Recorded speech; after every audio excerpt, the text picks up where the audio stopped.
talking about the other concepts which relates to the changes into the taxation structure. So we talked about the automatic changes. Next we are going to talk about the discretionary changes and what impact does your discretionary changes brings to the revenue earnings. So basically we follow two concepts in practice in taxation. One is your tax elasticity and another one is your tax buoyancy. Up till now we have discussed about the tax elasticity, which talks about how the automatic responses of revenues brings a change into the income given that our taxation structure is unchanged, and that is what we discussed up till now, that what brings a change into the taxation structure without there being change into your the rates of the taxes. So that is accounted to be as your automatic changes, and which is defined as your tax elasticity. Whereas on the other hand, there is tax buoyancy, which reflects the impact of both income and discretionary changes on revenue earnings.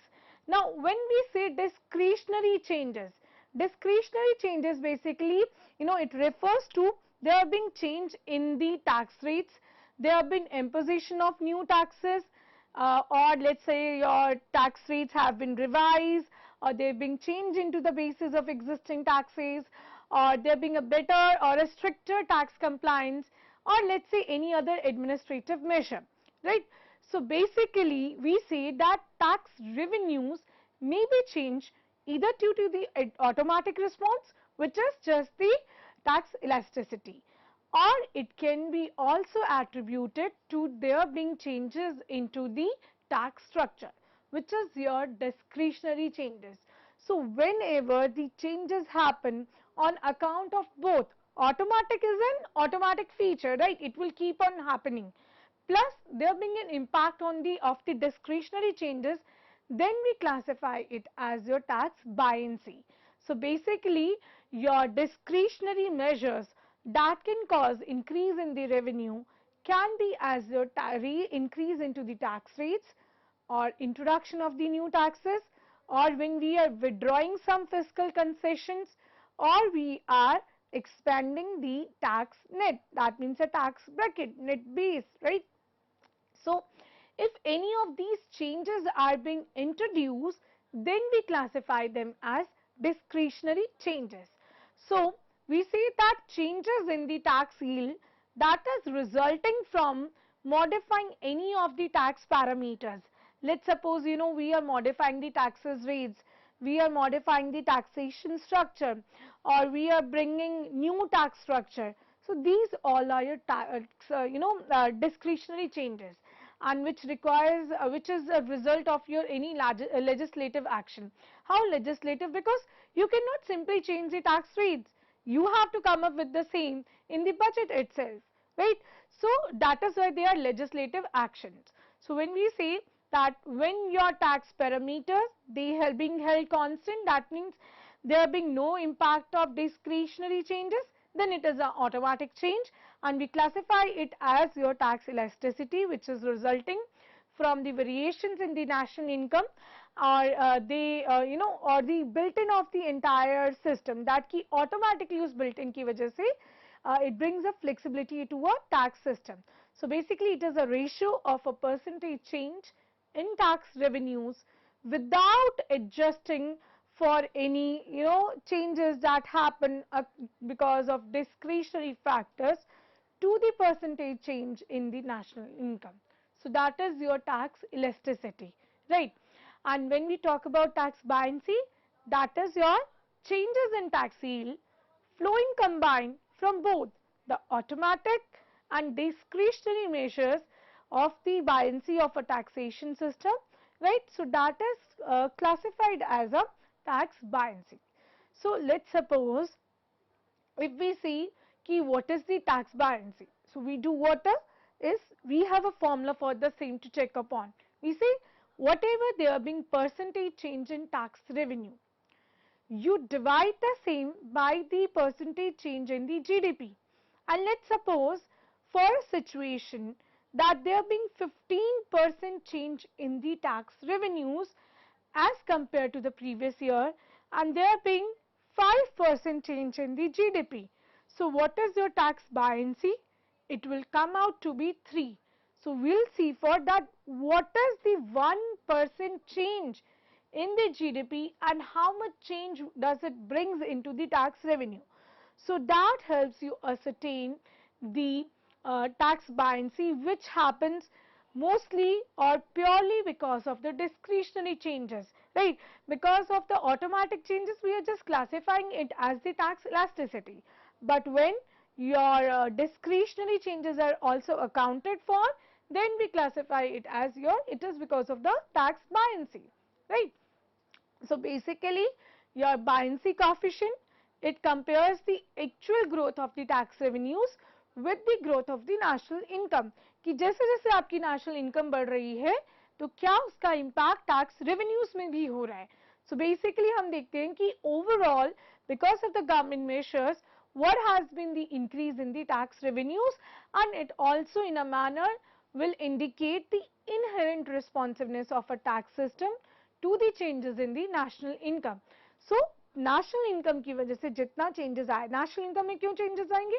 Because let's suppose अगर tax rates increase करें या automatic लेंगे तो उस case में आपका income level बढ़ा है, जिसके कारण there will be a change into the tax system, and that will be because of the changes in the national income. So that is what is being done by your tax buoyancy coefficient. They measure the same.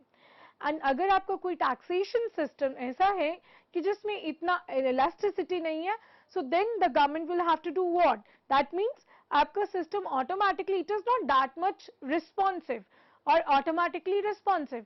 So in that case the government have to come up with the frequent changes in the taxation structure so that it can boost the revenue.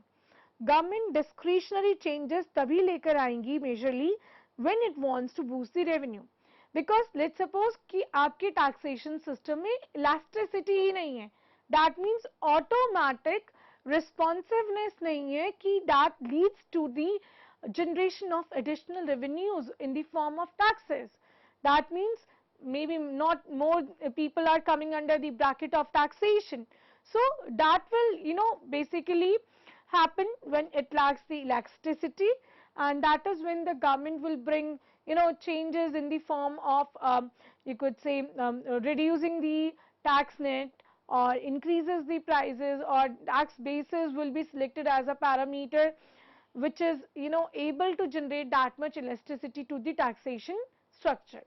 Now you can refer to your screens and see what has been the impact of taxes and their increase into the tax rate and the incremental impact on the tax revenues.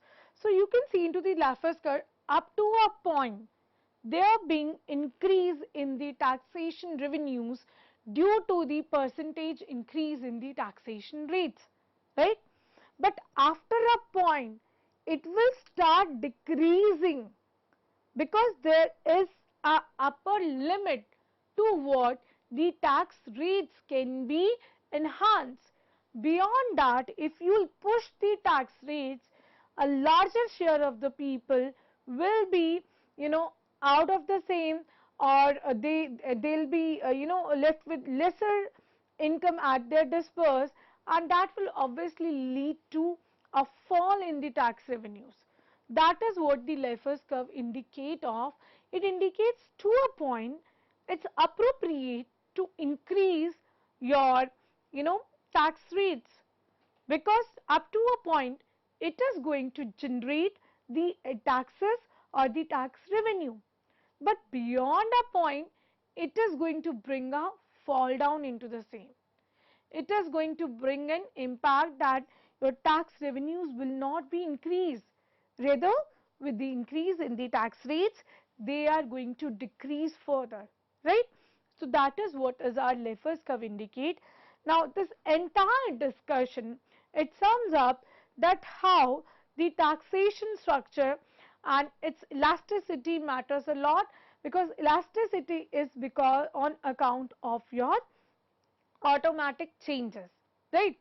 Discretionary changes are obviously being introduced so as to push the tax revenues or to gauge onto the tax buoyancy of a system of a taxation structure, right? So, the taxation structure should be set out in a manner that it is able to create an impact in terms of generating additional revenues, right? And further on, we see that we see a number of factors that impacts into deciding upon the tax elasticity. It is the coverage of the taxes, it is the we'll look on to the time period, whether it is a long run or the short run, right?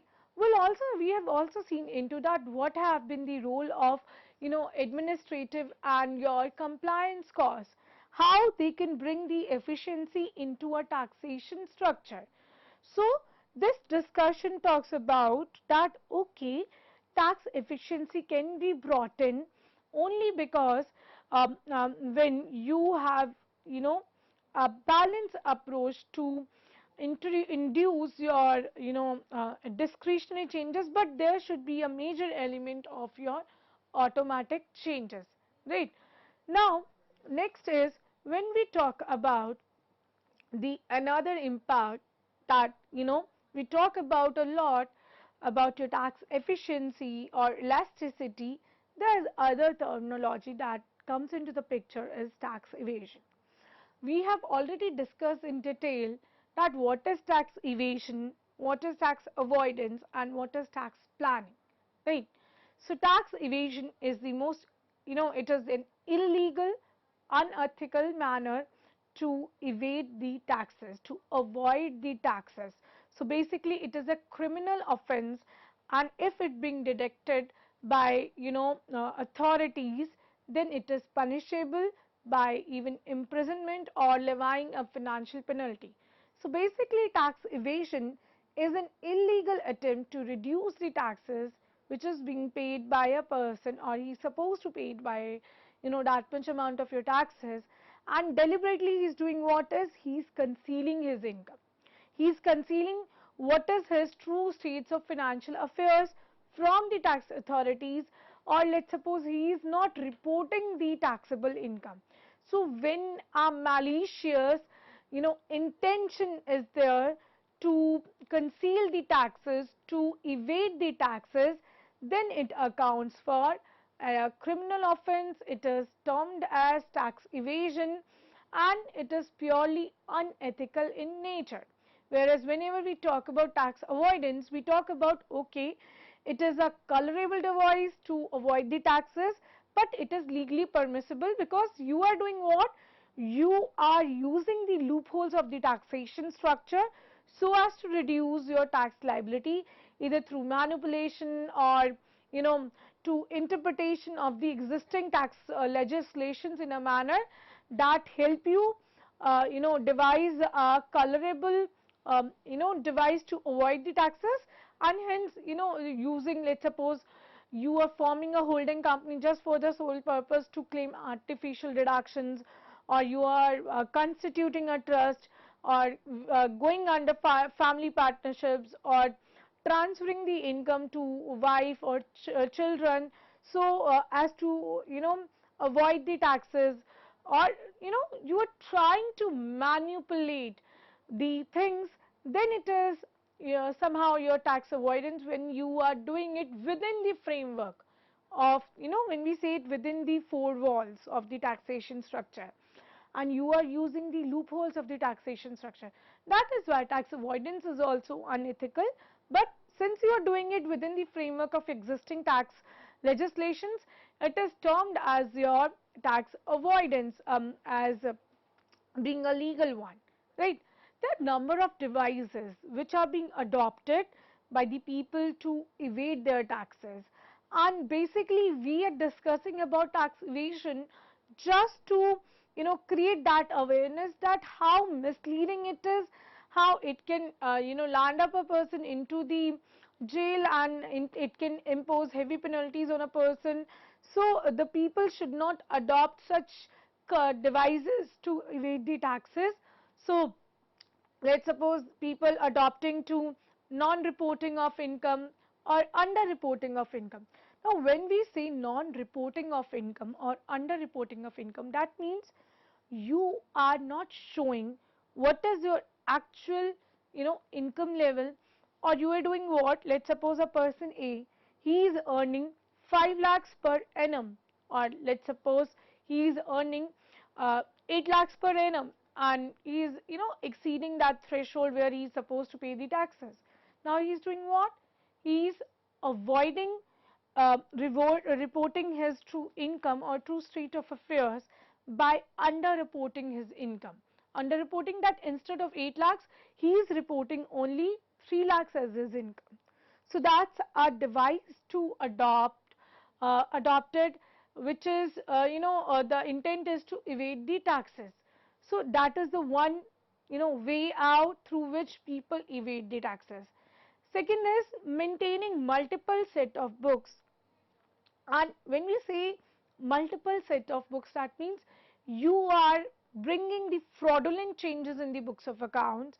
You are doing what is, you are not recording a transaction in the accounts book. Supposing you are making some sales using cash as a method, whereby it is prohibited, there is a threshold on, cash transactions, but still you are doing those cash transactions and you are not recording the same into the books of accounts. So that is what you are doing. What you are bringing the fraudulent changes in the books of accounts.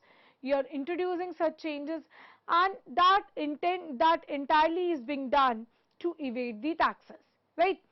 Next is opening and operating bank accounts under assumed names. Now earlier you would see that people are not existing in name, they are ghost accounts. We classify them as ghost accounts, and that is why they remain dormant for years.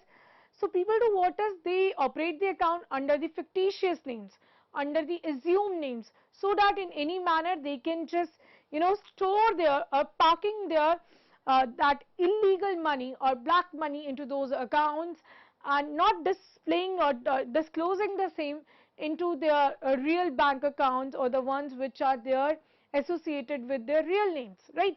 So that is another way to evade the taxes. Then another method is, either you can deflate your income, or you will do what is, you will inflate your expenses. So one is, people will do what is, they will deflate their income, or they will over report the expenses. Let's suppose claiming personal expenses as business expenses, that is also fraudulent in nature, because this is one of the methods to evade the taxes. So when you are over reporting your expenses, let's suppose you organize an event, and for that event your expenses turned out to be 5 lakh rupees, but you reported into the books of account as 15 lakh, you inflated your expenses. And because the intent is what, if you inflate your expenses, your income will come down, and correspondingly you will have to pay lesser amount of taxes. So the intent is malicious, wherein you want to avoid the taxes, you want to evade your taxes. Another one is under invoicing sales. You are not recording your sales transactions. You are not generating a invoice for the same, or you are going for the undervaluation of your goods. अगर goods की कीमत आपकी 10 lakh rupees है, you are reporting them as to be 5 lakh, right? अगर आपने sales 20 lakhs का करा है, you are reporting it as to be 5 lakhs only. Maybe some of the sellers are engaged into wherein they just do not issue any invoice for the same. They do not accept the digital payments, because digital payments means it brings the transparency into the system. It gives a reflection into the books of accounts. So you do what is, you accept the cash. So cash will not have any traces, right? Whereas it is not recommended, it is not right to accept the cash beyond a certain limit. But still, if one is involved into such activities, they are trying to do what is, they are trying to evade their taxes. And by evading the taxes, they are doing what is, they are trying to lower down their the taxes that are to be paid to the government, and to save as much as possible, right? Another thing is, you are flouting the exemption, because we all know that there are number of exemptions and incentives that are being allowed by the Income Tax Act 1961, under the Income Tax Act 1961.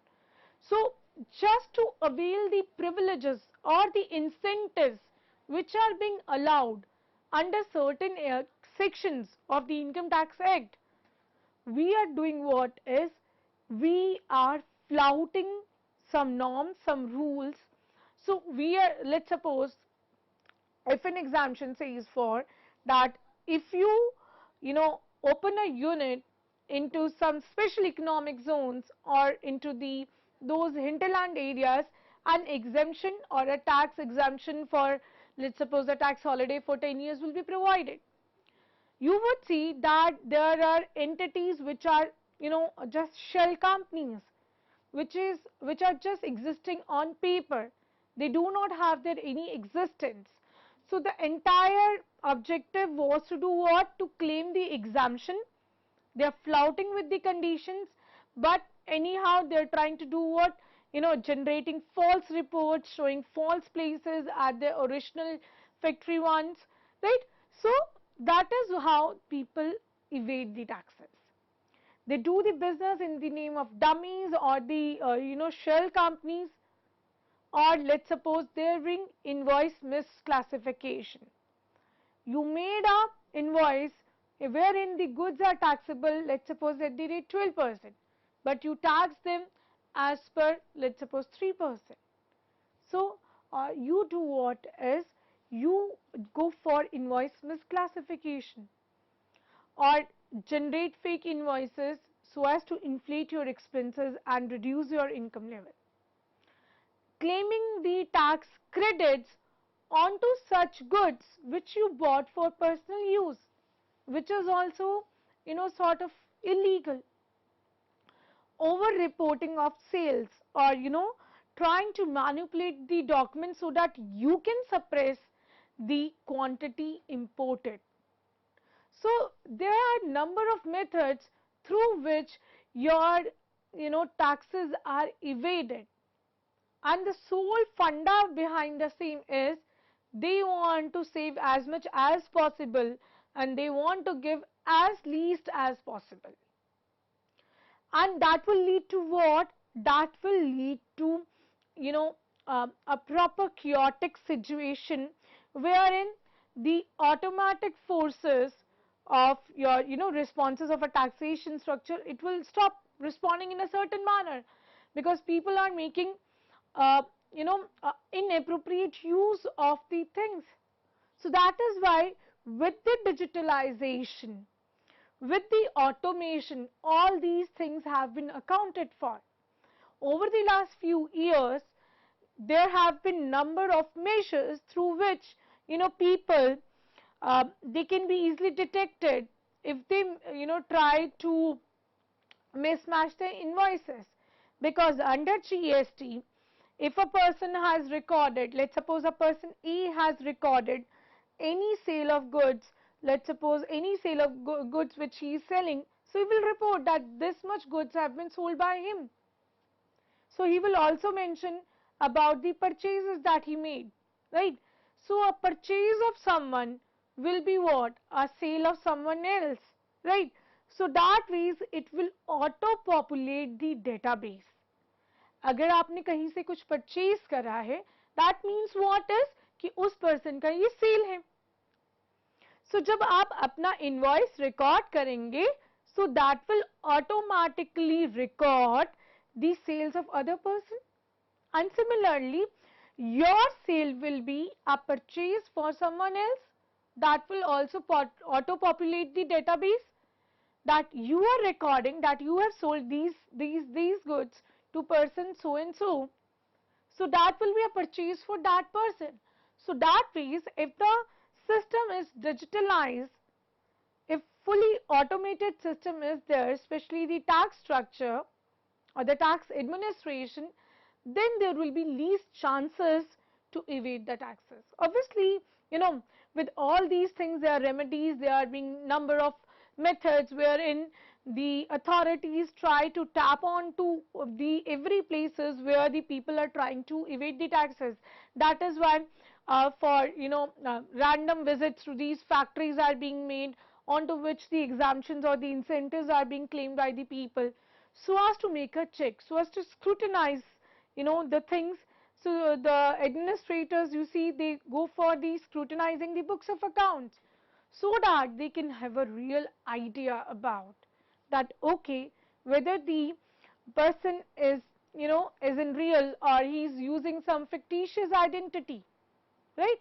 So that ways, we've seen that nowadays incidents being reported where people are using the dummy names or the fictitious names so as to do the business. So those cases over the time period have reduced. And and also when it comes to invoices, how to tap onto this segment.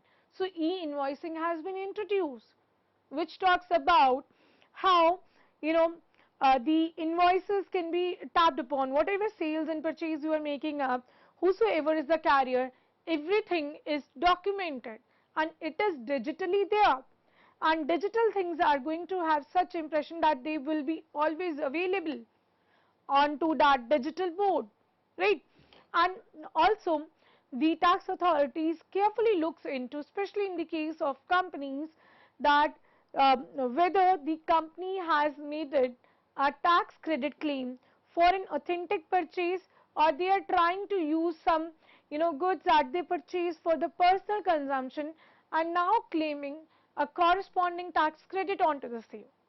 So that ways, the system over the time period has been a little more, stringent, which takes into account that even your opening and operating bank accounts under assumed names is not possible because of KYC norms, right? One should not flout away with the KYC norms, and then they are being linking of your Aadhaar card and PIN cards.